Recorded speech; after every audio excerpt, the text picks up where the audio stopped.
ভারতের সিনেমার ইতিহাসে নতুন অধ্যায় রচনা করল Kannada cinema KGF chapter 2।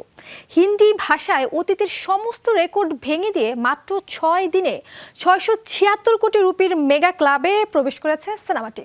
Aamir Khan ও প্রভাসের মতো তারকাকে টপকে শীর্ষে আছে এখন রকি ভাই খ্যাত তারকা ইয়াশ। মাত্র ৩০০ টাকা নিয়ে ঘর ছেড়েছিলেন যে অভিনেতা, তিনি ভারতের রকি ভাইয়ের চরিত্রে পর্দা কাঁপানো সুপারস্টার ইয়াশ।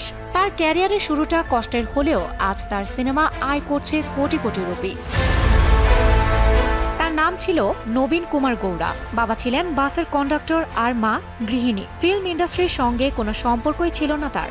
আজ যে সাফল্য পেয়েছেন তিনি, তা শুধুমাত্র নিজের পরিশ্রমের কারণে। একাধিক কঠিন পরিস্থিতির সম্মুখীন হতে হয়েছে তাকে।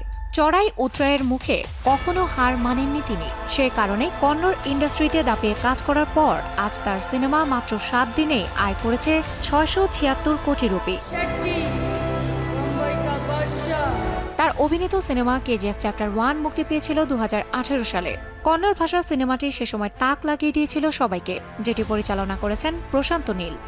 এই সিনেমাটি অনেক আবেগপ্রবণ। আমি হয়তো এমন কোনো সিনেমা আর বানাতে পারবো না যেখানে পরিচিত মুখ, আবেগ আর পাগলামি সবই থাকে।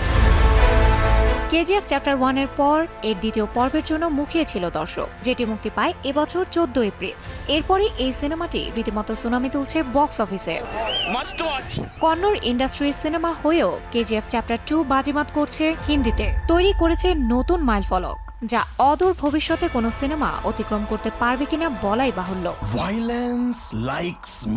হিন্দি ভাষায় সবচেয়ে কম সময়ে 250 কোটি আয়ের রেকর্ড ছিল প্রভাস অভিনীত বাহুবালী দ্য কনক্লুশন সিনেমার।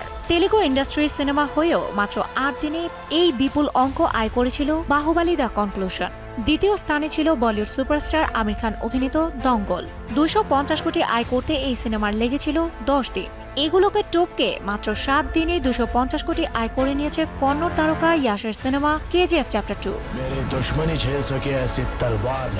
এদিকে বিশ্বব্যাপী আয়ে প্রথম সপ্তাহে বাহুবালী দ্য বিগিনিংকে ছাড়িয়ে গেছে কেজিএফ চ্যাপ্টার 2। তবে বাণিজ্যিক বিশ্লেষকদের মতে দ্বিতীয় সপ্তাহের মধ্যে 1000 কোটি ছাড়িয়ে যাবে ইয়াশের এই সিনেমা।